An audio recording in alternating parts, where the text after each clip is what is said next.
Hello and welcome to another episode of Lids Off. I am your host, Bo Snow. I'm joined today with a very special guest. Would you like to introduce yourself, Queen? Yes, I am Sophie. I am 34, to think about that. I play for the Kent Exiles and I'm a receiver. And your pronouns are? She, her. Beautiful. So, just like every other episode, Sophie, how did football find you? Oh, is that a story? So, I actually used to watch American football with an ex-partner. He used to play for the Exiles men's team, and I used to watch the games regularly. It was watching it on TV. He sort of taught me everything about it. When our relationship maybe started to go south, I kind of felt like I needed to do something that would maybe impress him, which sounds mental, but talks about exactly how I was as a person back then. When I used to watch his games, the coaches and the women's team always used to try and like beg me to come along to the training sessions. I was always categorically, no way, I could never do that. I'm not aggressive enough. I'm not angry. I'm not into contact sports. And watching obviously the men's team, I used to see so many injuries and I was just like, and then this one time when things was maybe going the way they shouldn't be, I thought, I'm going to give it a go. I told the coaches, they didn't believe me that I was going to go. I think they thought it was a bit of a joke. I'm this like girly girl that's never going to do anything like that. And I turned up to this training session. I think everybody thought it was a bit of a joke. They gave me his number to wear, just all the, you know, Yeah. but I stuck with it. And as much as maybe things weren't right in our relationship necessarily, he did show me how to do different routes and things like that. And some of his friends were really helpful as well. And they used to kind of help me train. I was really, really not confident at all. Didn't think I was very good. Didn't think that it was something that I'd be good at. Was absolutely terrified of being hit. Like, absolutely terrified. But I continued to like work really hard and I did play that first season. I had absolutely no idea what I was doing. Like, none. I was sent out to this game. If I'm completely honest, I don't know what route I ran, anything, but I caught a ball. Do you remember who you were against, or? It was Wembley. Okay. Yeah. So 2019, that was. Was it still sevens? Yes. Okay, Uh, cool. Okay. I think they started sevens from fives, Wow. and it was kind of the first few seasons of doing sevens. And yeah, I caught a ball, no idea how. Got hit, came off the field and didn't go back on. That was it. I was like, no, not for me. It was caught on camera and I still have the video and I just look absolutely horrified. But I stuck with the season and then I played the season after and I kind of got to know things a bit more. What kept you coming back, even though? Because everything in the world is telling me that you shouldn't, like, everything was lined up for you not to go back. So what kept you going back? Do you know what? There were a couple of people that I was friends with, not on the team. I didn't even really make friends on the team at this point. Like, I used to go to training, not really talk, go home. But I just really enjoyed feeling like I was doing something powerful, even though I was so like timid and quiet and didn't really say much, didn't really know what I was doing. I didn't ask any questions. I just literally did what I was told. And there was just something about it. And I couldn't tell you what it was that made me stay because, as you say, everything was telling me this is not your game. But I just felt like there was something in me when I was playing that changed because when I was actually playing the game, I felt strong and I didn't feel strong in my personal life, in my general life. Like something about the game made me feel like I was. So I carried on going and I didn't always do it right. And I used to get so worried that I was doing things wrong all the time. And then there was this one season where we kept losing players because everybody was getting injured. And we had a home game and we were playing against Hearts. And I got put in not only playing receiver at this point, but playing DB as well. Wow. Still had no idea what I was doing, but I could keep running up and down the field, so it was fine. And I kept looking to a girl on our team at the time called Sophie. big shout out to her, because I just looked at her every play and was like, what do I do now? And she was like, go that way, go that way, go that way. And I caught an interception, and it won Okay. it won the game. And still to this day don't really know how that happened, but it did. And That's phenomenal. from that moment, it was like everyone was cheering, and they were cheering for me, and I was like, oh my God, this is amazing. And I'd never felt that kind of, I can't think of the word, but I'd never felt that before. So from that point, it was like, this is amazing, I love it. And then yeah, it did take a turn, because when I did break up with my ex-boyfriend, my whole world just sort of fell apart for a bit. And because he was such an integral part of that football life, he obviously played for the team. He used to go to all the social events. I texted my coach and was like, I don't really want to come anymore. I don't want to feel like I'm part of this world anymore. I don't think it's for me. And I was like, I don't honestly think anybody would be interested in me being there or care if I'm there or not. And my head coach, Carl, he messaged me back, because I was a wimp and I did all this over text. And he said, he like begged me to come to the Christmas drinks. And he told me something that stuck actually. He said, if I felt like I was only playing because of him, then maybe that's part of the problem. And that mindset was probably feeding my lack of confidence. He reminded me that everyone would be there because they valued me, not just because I was someone's girlfriend. So I forced myself to those drinks, which was big for me at the time, especially in the Yeah, headspace I that's was in. really brave. And to my surprise, everyone was genuinely happy to see me. And that night completely transformed my view on football, how I saw myself. It helped me to rebuild my confidence. And every week I'd go to training, and I might say something to someone, and people would chat to me, and everyone had chatted to me anyway, but I was so like I wasn't there to have this social aspect. I was kind of there for just to play and go home. So to have that was really, really different, and it just felt like I belonged, and for my own reasons, not for anyone else's. Do you know what I mean? Yeah, no, I completely get that.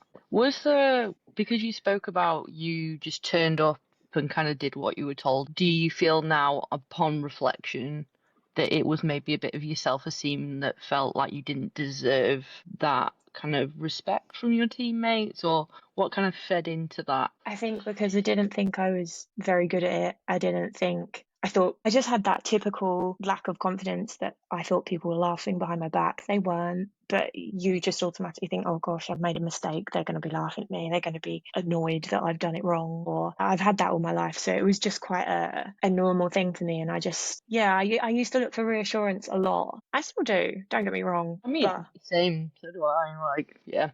it's more just like it was probably, yeah, what you're saying is true. Yeah. What I find remarkable about that is that I see what you say about you've had that your whole life, and yet every chance you're getting, you're still going against everything in your bones that are telling you not to do something. So you're being brave and you're ignoring those instincts, and you're going to training and you're trying a position that is opposite to yours. Like, that's so powerful. Yeah, I think I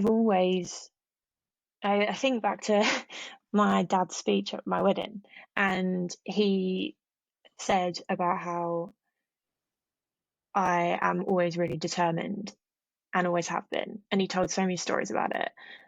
And he's not wrong. I've pushed myself and thrown myself into so many things. I've run 2 marathons, done everything I did for charity, even though the first time absolutely killed me in every way.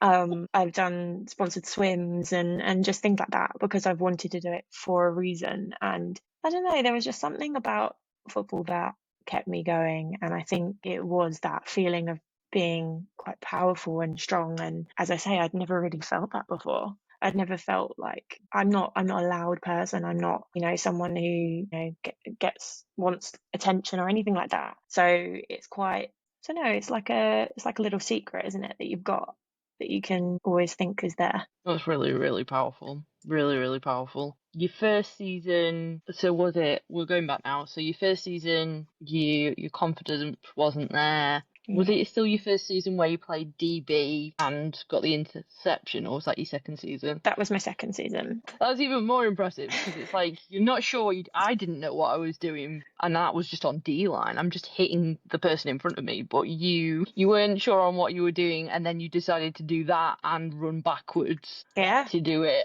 and you still did it really well. Like I, that's w- mind blowing. I wouldn't say it was really well. I just was I very, mean, very. you won the game, so go off, Queen. You deserve that. So then there was the Christmas party. Was this at the end of the second season? Yeah, so that was like during the off season. Okay.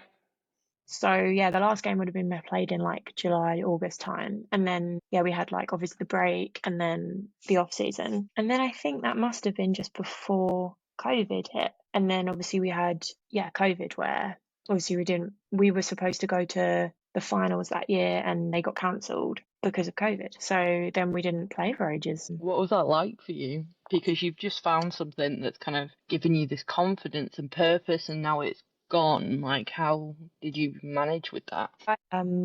We used to do like online training. We used to look at um playbooks online. We used to do workouts together online when we should have been at training. So Sunday morning, we'd all go on Zoom and do a workout together. That's amazing. And like someone would lead it, and we'd all do that. We did quizzes. Um, yeah, I think we were just all kind of really looking forward to going back, really. I imagine that really helped kind of keeping the Exiles community active, especially during those times of like isolation for people as well. Yeah, definitely. And I think um, because obviously we kept having those different lockdowns, so then we'd have in 2021 we had the lockdown again, and then I think you were allowed to play sport in like the February after, something like that, after that Christmas. And that's when we kind of went in, we all just went in hard. We were going back into sport and we were really excited. By which point I'd kind of made a really good group of friends from this and was just really excited to spend time with them all, really. That's amazing. So, how did it feel going back into contact again? I'm terrified every single time. That's why I play the position I play because I try and run away.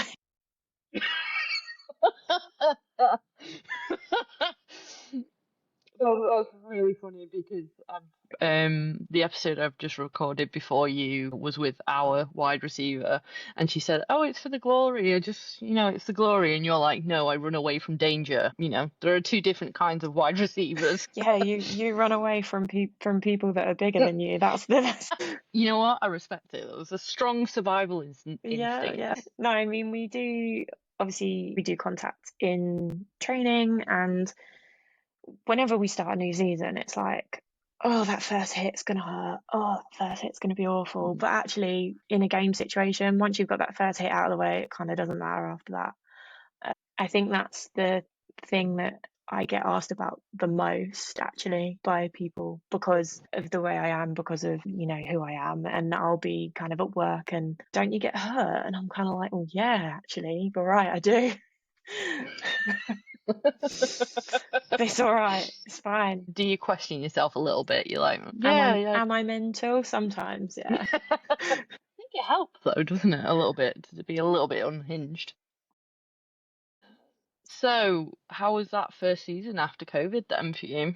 Did the dynamic of the team change? Because you said that you kind of got a closer form of friendship, kind of that bonded during isolation. Yeah, we got like new players and stuff, which was great. I think a lot of people we'd always kind of struggled with numbers because of where our team is. Like obviously you've got other London teams, which means that everyone's fighting for players, right? Mm. And I think after COVID, we ended up with quite a few players, and it just felt really, really exciting to play and not be questioned about whether you're going to play both ways or not. And just to be able to focus on what you were there for. And yeah, we did. I mean, I feel like I've played a lot of seasons now, but we played really well. I'm pretty sure that was the season when we were with Warriors Birmingham. Oh my God. Yeah, Warriors, Birmingham, Hearts. I remember vividly those three teams because it was that first game back. It was yeah hardcore. let's say. Yeah. Oh my God. Shit. Wow. Okay. So the season from hell after COVID with the hardest teams in the world. Yep.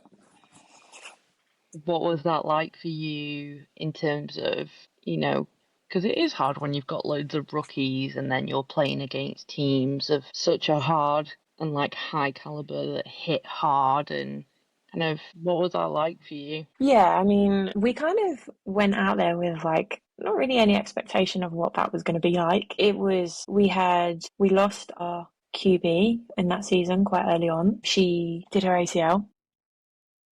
Oh no. So we ended up with, gosh, who was our QB? I think, oh, that was the season that everyone rotated in being QB because No way. that's where we were at. So we had a running back that was QB at points. We had a receiver that was QB at points. We had another receiver that we just rotated people, whoever felt like they could do it. No one wanted to do it. And it was carnage. And we were actually talking about this the other day at training and laughing about it because our QB wasn't. Oh, our QB wasn't at training for some reason, and we all started throwing to each other. And we were like, "God, do you remember that season where we were actually doing this in games against the Warriors?" In some circles, you'd say keep them guessing. It's the element of surprise. They can't prepare for it. But in other ways, oh my God, that's so like shit. Yeah, it was, it was tough. And do you know what? It's all a bit of a blur because we just, as I said, we played for our lives, literally. I can imagine. And yeah, we did all right. We got a few touchdowns, tried to stop some touchdowns, which we may or may not have done. May have lost 80-0 at one point, but it's fine. Isn't it about the friends we made along the way? We had a lovely time, There you go. and There that's all you that go. matters, right? It was a long season, let's put it that way. What was the team kind of culture like and the team dynamic at? Because that can really ebb a team. Do you know what? We used to have so much fun, and I know that sounds That's crazy, incredible. No, that's but amazing. we just used to be like, if we get a catch, great. If we stop a run, amazing. If we get a touchdown, oh my goodness, amazing. We had these tiny little goals that were set by our coach, try not to throw an interception or try not to, you know, get a flag. And we did it. We had fun along the way. If we did score a touchdown, we celebrated like the most ever. And I think actually, no hate to anyone, of course. I think we used to annoy people because we were so happy on the sideline. We shouldn't have been, but we were. How did that feed in that for you, though? As someone that kind of previously felt like she had to prove her worth, you know, Mhm. and value as a team, and then seeing kind of the goal, because I imagine your first introduction into the sport was score, then you're worth something, and now you've kind of drifted away from that. How was that for shifting you and your anxiety in where you felt you fit in the team? I think because we all just came together, it didn't really matter. So, like, as long as nobody was horrendously injured, as long as we still came through as a team. Don't get me wrong, there were lots of injuries. And I think it just kind of, I didn't care because I was there with everybody and we were just doing what we wanted to do. Don't get me wrong, we would go to games and be like, oh, do we have to? Yeah. It it was all right. We enjoyed ourselves, and we tried our hardest. I mean, we did the exact same thing the season after. We just kept going. I think the social aspect kept us all going, really, more than anything. That's amazing. And do you feel like where you were going into that next season, did you start to notice a change in yourself outside of football, or was it strictly like this confidence that you had while you were at Kent? So yeah, I think it really helped with my confidence outside as well. I'd obviously come out of this relationship. I'd had to sort of rebuild myself completely, rebuild my whole life basically. And it was that season that I met my husband. Now, husband, he was really excited about the fact that I played football. It was on my Hinge profile, my video of my interception. That is incredible. And it was something that he said, like, oh, I need to know more about this. And yeah, I didn't let him come to the first tournament of that year, but he came to the next one. And yeah, it was, I completely, I think it just helped me to kind of transform like my whole kind of aspect on life, which sounds absolutely mental from a game, playing game football, but it was just something that completely, it was my constant. And I think that's really, really important. It was the one thing that was constant throughout everything, throughout when I was really struggling and then when I was like picking myself back up. And it always has stayed that way the whole way up until now. That's really powerful, and I'm really proud of you because so many people would have associated that game with something that wasn't so positive, and it would have just turned into a poison apple. But you've Mm. really taken it on board and changed it into something really meaningful, and that's really powerful. Yeah, I think, I don't know, I just think I've always been kind of, if we lose, I feel like I'm kind of the one who's like, it's okay, guys, we're all right. And I try to be that kind of positive entity for people, and I quite like that. Like, Cornerstone of a team. If there aren't people like you, then the mood kind of crashes very quickly. So you are the backbone of the yeah, team. So baby. so going into kind of the more modern season, like what was that now? Because you've met your now husband, things are on the up, the league's changing. What's next? Yes.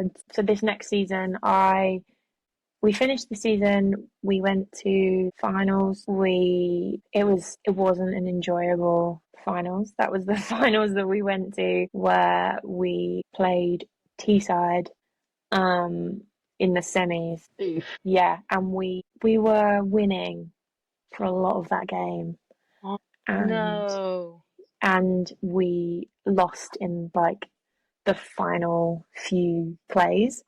We actually scored a touchdown and then it got disallowed, and then we we had a catch right in the like last few seconds, and it was like inches off of the end zone, and yeah, so we ended up playing for third place where we played against Solent, which everyone was gutted, everyone was sad. Yeah.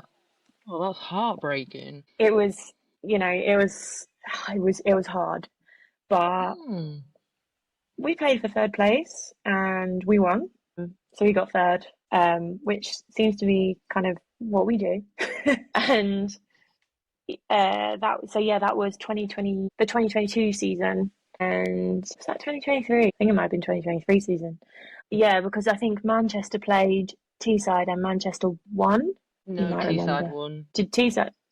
Well, whoever Yeah, won. Teesside won sevens and then went up to nines, and this is their second season of nines. Right. So anyway, and then we went into the off season. I actually had an operation on my foot, and so I didn't play when we went back into the off season straight away when we came back from the off season, because we went back quite early. I think we went back in November, and I had the operation in September. Yeah, I had bunion surgery like an 80-year-old woman.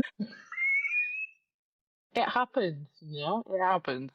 I was in the room with four 80-year-olds who couldn't walk, so whatever. But I did it. I had it done. Proud of you.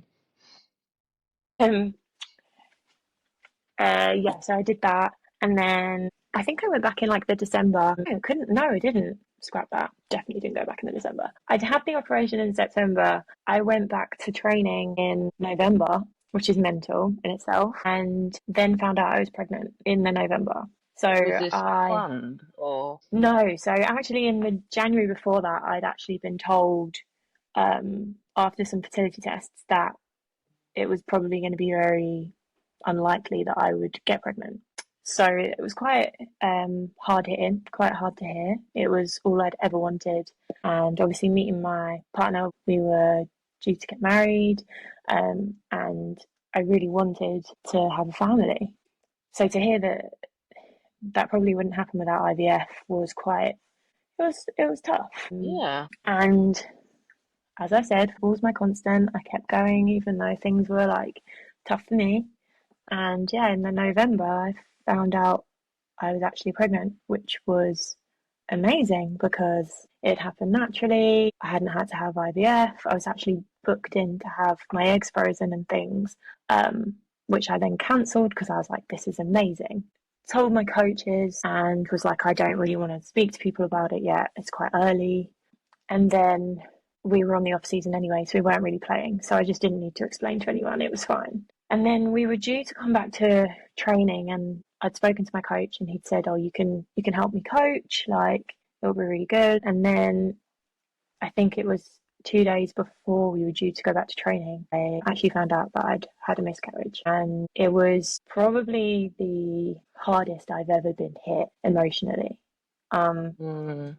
it had gone from me being the happiest I'd ever been. It didn't matter that I was going to have this baby 5 weeks before my wedding day.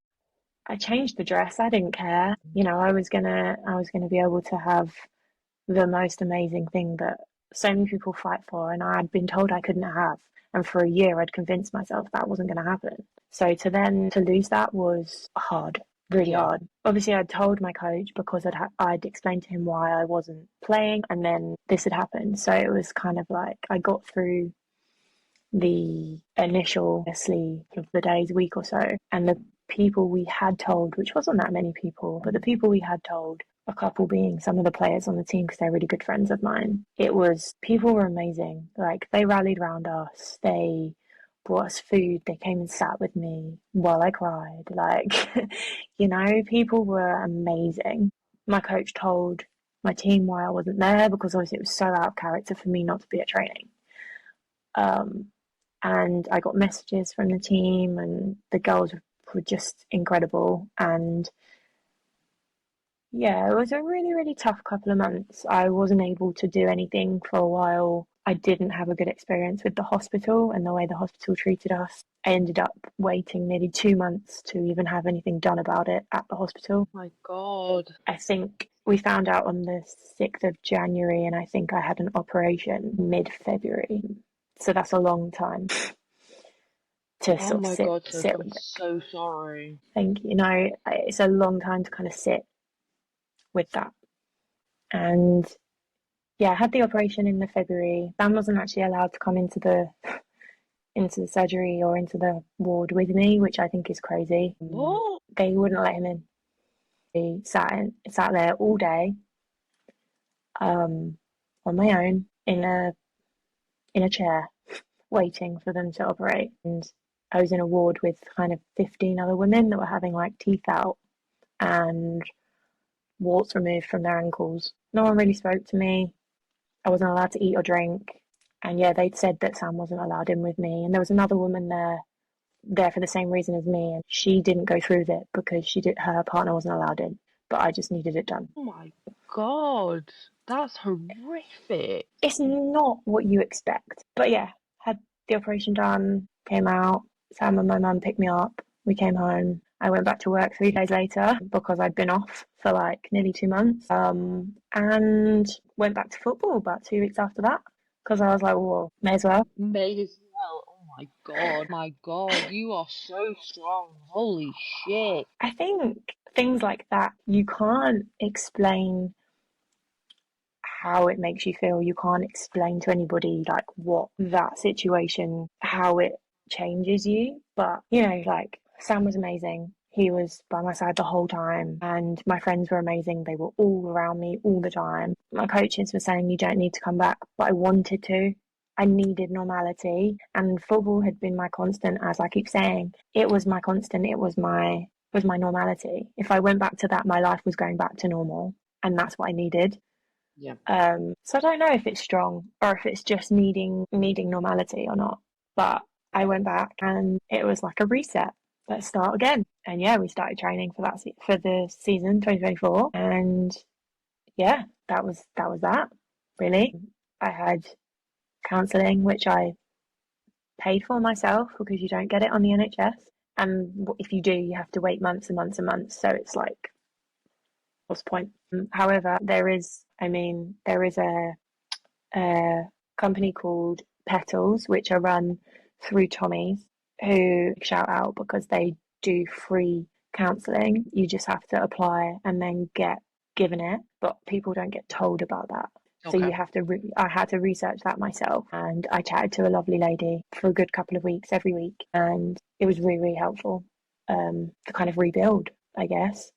But it was the only thing I can say is that everybody was so supportive, and I don't think the problem with miscarriage is people don't talk about it, and the amount of people that came out of the woodwork that it had also happened to shocked me, like to my very core. Really? I put a post up on Instagram, which isn't like me, really. I've never really done things like that before. Put up the occasional one when I ran the London Marathon, or like when I got engaged, there was a little one there, but not anything sort of hard hitting. And Hmm. I thought, you know what, I'm going to do it. I'm going to do it because people need to know that this happens and need to be aware that it's as difficult as it is. And I did. And it's probably one of my most liked posts on Instagram. It's got so many comments. I got so many messages from so many people who had also been through the same thing and like thanked me for talking about it because it's so not talked about. And it was really surprising. That's so powerful. What do you think are kind of like the main factors that kind of stop people talking about it? I think because you have this whole thing, don't you? When someone gets pregnant, you don't talk about it for the first 12 weeks. That's what everybody thinks. You don't talk about it because something could go wrong. Yeah. Why? Why don't we talk about it? Because as soon as something goes wrong, what do you need? You need support, right? Yeah. So if we don't tell people because we're worried something might go wrong, which is fine. If you don't want to, fine. But why Yeah. is that? Why is that what everybody must do? Oh, don't say anything yet because something might go wrong. Well, if something does go wrong, you need people, and I'm telling you, you need people. You need a village because going through that on your own would be, oh, I couldn't have done it. I couldn't. And fair enough. If someone was pregnant and they didn't want to tell people, again, absolutely fine. Like that's your prerogative, that's your decision. Yeah. Everyone's entitled to that. But having gone through what I've gone through, I think, and some people have gone through it 3, 4, 5 times. It's 1 in 4, which blows your mind. It really? I did not know that. Yeah, it's 1 in 4 women. And sometimes it's 2 weeks in, 4 weeks in, 6 weeks. Sometimes it's 20 weeks, sometimes it's 30 weeks, And I think another reason why people don't necessarily talk about it is because, like, I have nothing against NHS staff. Like, I've got family that work in the NHS, people that work in healthcare, whatever. But there's this kind of, like, the things that were said to me, you need to get rid of it. It needs to go. What do you mean? That's my child. It may not be a fully grown baby yet, but it's my baby. And I think that stops people from saying things because you're kind of made to feel like it's not a thing. It's a chemical imbalance. It went wrong. And I think that's the stigma that needs to be broken. And I'm not saying that, doctors and nurses don't know how to talk to people because they do. And some people have had very, very different experiences to me and have had doctors and nurses that have been so sympathetic and so lovely. But, we were not in that position. And there's a lot of people that are in a similar position to me where it was a branded it and sounds so insignificant. That's awful. It doesn't take 5 minutes to get to know you and Sam as a couple and to get to know that your baby was wanted and then to Yeah. refer to them as a respectful being instead of reducing it to an it. I'm so sorry that when you went through that, that's awful. Yeah, it was horrible, and it was something that now I kind of look back on and I think that's why I want to make it more,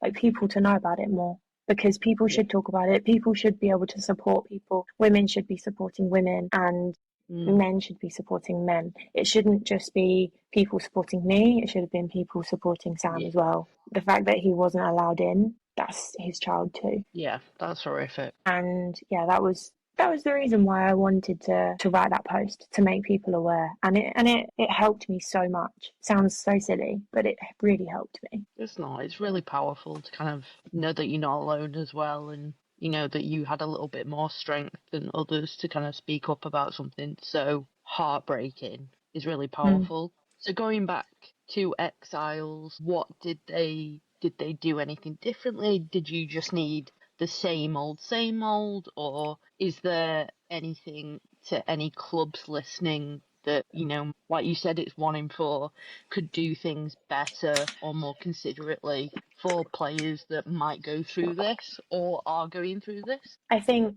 my coaches were amazing. They messaged me regularly to check in, just checking in, hope you're okay, how's everything going. It was just nice that it was thoughtful. My team, it was the same. I got messages from the executives of the club to tell me that similar things had happened to them.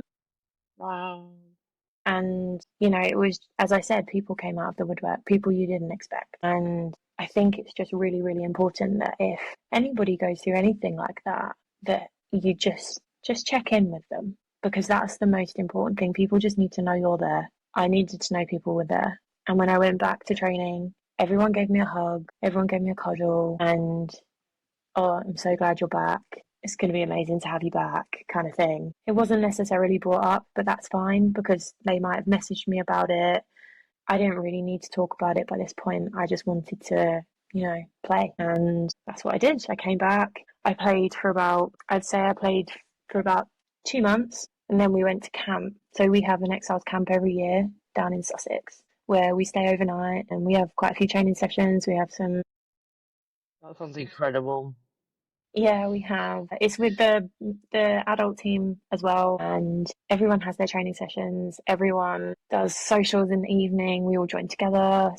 It's just a really nice bonding thing. That whole camp, I kept saying to everybody, I kept saying to my friend Tara, I kept saying to Cleo, I'm so hungry. What is wrong with me? I'm so hungry. And I'd play for like 15 minutes and be like, I actually am ravenous. Like, what is wrong with me?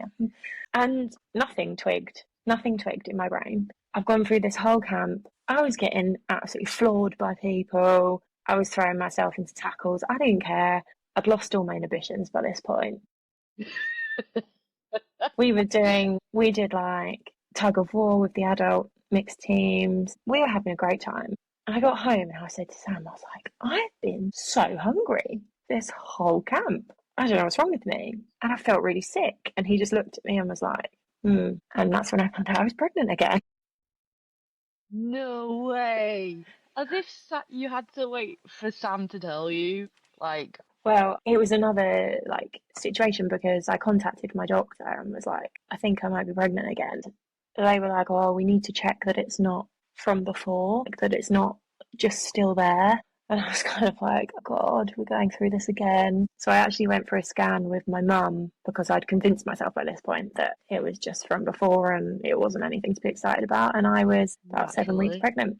Yeah. And I'd just been to camp. What was it like when you were at the scan and you found out? I don't. My mum was in floods of tears. Sam didn't come because we were so convinced that it was from before that he was like, well, go with your mum because I need to go into the office and like I'll be there when you get home and we can, I'll be there and it'll be fine. And I was like, yeah, mum's here anyway. I'll go with mum. And then yeah, they were like, well, there's a heartbeat, and I was kind of like, you what? Because I mean, obviously, I'd previously been told I couldn't even have children. So this was like, what? How? And yeah, I was kind of like completely in shock for a while. I don't think we talked about it properly for about 2 months. I just was like bobbing along, thinking, nah, just sick every day. But I just was like, nah. And then I spoke to my coach. I was like, so I know you've signed me up for the season again, but I can't play again. And yeah, and then so I ended up being a coach last season instead. And what was that like while simultaneously growing a human? Oh my God, it was so hard to stand on the sideline and watch everyone play. So now my cat wants to get out. Hold on. It's got a menagerie of animals in here. It was so hard to watch everybody on the sideline. Just wanted to play so bad. I had so much FOMO, so much jealousy. It was really hard work. I helped with sort of coaching the receivers. I would help my offensive coach on the sideline in games with kind of coming up with plays. Cleo would come to me and be like, "What can you see? What can you see? I can see this, but can you see, what can you see on that side?" And so I'd watch and be like, "Right, this is what's happening. We need to do this, this, this, this, this." That part was really fun. I really enjoyed that, but I did find it really difficult to just Yes. watch. And then they got into the finals, which I think were in Cheshire. Yes, they were. They beat Uh, us very well. Cleo did very well. The whole of Exile did really well. I didn't actually go to that game. I was quite far along by that point, and traveling was just not really something I wanted to do. I, unfortunately had to miss that one. But yeah, it was a different season, a different kind of season. And obviously I had a lot of anxiety about being pregnant because of what had happened previously. Um, Again, everyone was really happy for me, everyone was lovely. I had my wedding to think about, so that was something else. I got married in August. So I just I still went to every training session. I went to most of the games. I was still a big part of the team, and I couldn't have appreciated that more from my coaches to allow me to do that because I haven't got any qualifications. I don't know. Cleo sang your praises. Like you kept bringing it up, so you're doing something right, clearly. Yeah, made Cleo go to training. So, kind of around football, were there certain elements of training or just around the football culture that kind of helped you navigate this really stressful but equally amazing time that you were going through? Because that's quite a lot on your mental health to navigate that. Yeah, so I think as the Exiles is a very close knit, like family run club, and I think everyone's so friendly and everyone's so lovely. And I don't know if it's like that at other clubs. I really don't because I've not been to any others. But all I know is that we're all there for each other. And every session, people would ask me how I was. Every session, we'd chat about it. Oh, what do you think you're having? Or how far along are you now? Or can you feel it moving? Or, just general interest. There was nobody who just completely ignored the fact that that's what I was going through. And I think that was really nice because it just showed people were interested, and maybe, some people may not have been, but they said they were. Um, and I think being able to focus on helping other people, which is something I've always done and wanted to do. I mean, I'm a teacher, it's what I do every day. Um, that was something really, really good for me and for my mental health, for my brain, just for myself, really. That's so powerful. So powerful. So you had the baby. What was that Yeah. like? You're now a Yeah. parent. Yeah. So I had Mila in November. It was an interesting experience, let's say. I think I was like absolutely fine in pregnancy right up until the last month and a half. I was still going to the gym. I was still walking the dog every day. Like I was still going swimming or trying to keep active. And that last month and a half was that did not happen. This Really? this poor dog. I used to walk for about 15 minutes with him, and he'd be like, "Please, can we go faster?" And I'd be like, "No." um, the walks just got slower and shorter. And then yeah, I had Mila in November, and oh, it was a whirlwind. It's probably the hardest thing I've ever done. Having a baby is not for the weak. Mm, Lack of sleep, just the not knowing whether what you're doing is right. That's hard. You just your life just becomes them, and that is it. Especially when like Sam went back to work, obviously it all kind of falls on you. Yeah, she had a cow's milk allergy or has a cow's milk allergy. The first sort of 2, 3 months were hardcore, screaming a lot. really? Shit. Yeah, until we kind of sorted milk and things for her. But yeah, she's 5 months now. She's the cutest thing ever. She's like a little Disney baby. Her eyes are adorable. I would say that she's mine. But yeah, it's changed my whole outlook on life in general, definitely. But yeah, being a parent's mad. Yeah. So, are you returning this season then? I went back to training after 7 weeks.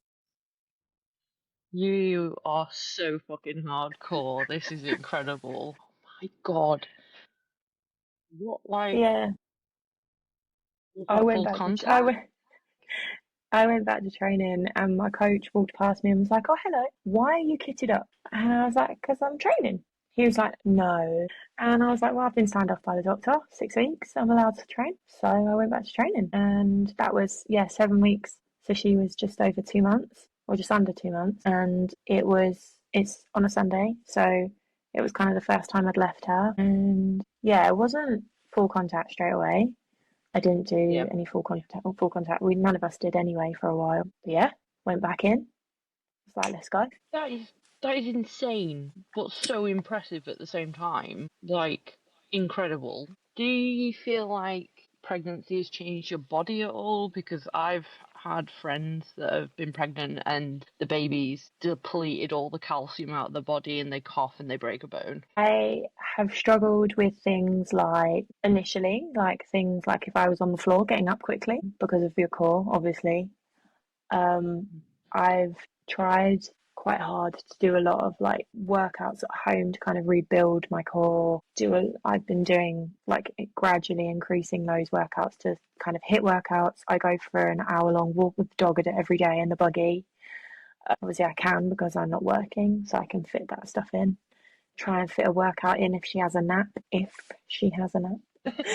Sometimes she's just watching me do a workout because I'm like, no, I'm doing a workout and you're going to sit there and you're going to be quiet for 20 minutes while I do that. I think my biggest thing is for me has been my confidence in myself since having a baby. It's more in my head about how it's made me look, and I don't think that's necessarily all true. I think that's like a typical millennial thought process of when you look in the mirror you don't see what's really there. And I've always been quite active and really going hard in the gym and focused on how I've looked, so for that to change was really hard for me. But physically I think I definitely feel like I've slowed down a little bit. I don't know if that's just because I'm really tired. I mean, same. And I've not grew a human, so fair. I mean, it's 5 past 10 and I'm normally asleep, so. And now it's rock and roll on school night as well. But yeah, no, I don't feel like there's been any drastic changes. But as I say, I have worked really hard. From 6 weeks, I was like, right, let's try hard to kind of get things back to a form of normal. For me, my husband cycles a lot, and we're supposed to be doing London to Brighton in September. I need to. We did it a couple of years ago, but I need to get back on that bike that is in the shed and do things like that. So I've Wow. got I've got to build things back up. So, have you got any kind of goals for this season coming up, or is it just a case of you're just grateful to be playing football again? I'm really excited to be playing football again. I'm really excited to play with the girls. I'm excited to be back sort of playing with Cleo, like her obviously throwing. She's improved so much like since we last played together. So that's really exciting to kind of play on the field Cleo's a fucking together. superstar, absolute Yeah, superstar. So, I agree. And just to play with the girls, like I'm just really excited to do that. If I can score some touchdowns again, that would be great. I'd love to do that again. Whether I do or not, we'll have to wait and see. But I just want to go out and play. So much has happened, so much has changed. Yeah. And I think I'm excited to, even though she won't know, I'm excited to go out and do this for my daughter. Like, 100%. I want her to know that when she's older, women's sport is amazing and it's not celebrated enough. She's going to be at that home game. My mum's going to bring her down to that home game. She's not going to know what's going on, but I don't care because she'll be there. She'll see her mum, and that's a massive thing for me. I can't wait for her to be old enough to understand stuff like this so she can listen back at how powerful her mum is, because that's just phenomenal, Yeah. genuinely. That's so powerful. Yeah. So, have you got any kind of final words or leaving thoughts for your adoring fans? Because I can guarantee after this one there'll be plenty, my friend. Guarantee it. Um, I want to say thank you to anybody who has helped me along the way, whether that be helping me with coaching, helping me with how to run a route, how to block someone, all of those things that are so integral for the football. And there are so many different people that have done that. I want to thank the people that were there for me when things were really tough, whether that be going through a tough breakup, whether that be, losing a baby, whether that be being pregnant again, having another baby and coming back. Anyone that was there for me, like, amazing. Thank you so much. You are all legends. My one thing to say with regards to any of it is just talk. Everyone should talk. Mm. Everyone should speak to people. If anyone's going through anything, people listen and people want to listen. And you think that they don't, but they do. And if anyone's going through anything, please just reach out because it will help. It will. That's amazing. So, my final sentiments are the same as yours. Thank you to Kent for giving you and being that constant for you and seeing you grow as a woman and as a person, and seeing you use football and Kent's culture to kind of really grow and being that safe space, because it could have easily gone the other way. So I'm grateful for Kent for doing that. But most importantly, I'm grateful for you for sharing such a raw and really awful time for you and your husband, and using it to share and kind of illuminate, because like I learned something tonight about 1 in 4, and that is, if you think about how many women are in this league, like, that's scary numbers. So yeah, I think it's really powerful for what you've done, so thank you so much, because this is going to impact and change a lot of it. And I hope to the men that are listening, one, like you said when we were talking through Instagram, talk, absolutely, but most importantly, please be aware, that there are athletes in your club that might be going through this, and they might need some support. And Yeah. I hope they take your advice on board 100%. So yeah, that's been a really, really, I feel like it's been a different episode, but it's been a really impactful one. So thank you so much. I really appreciate it. Thank you for letting me talk about it. So with that, I've been Bo Snow, I've been Sophie. and this has been Lids Off. Bye.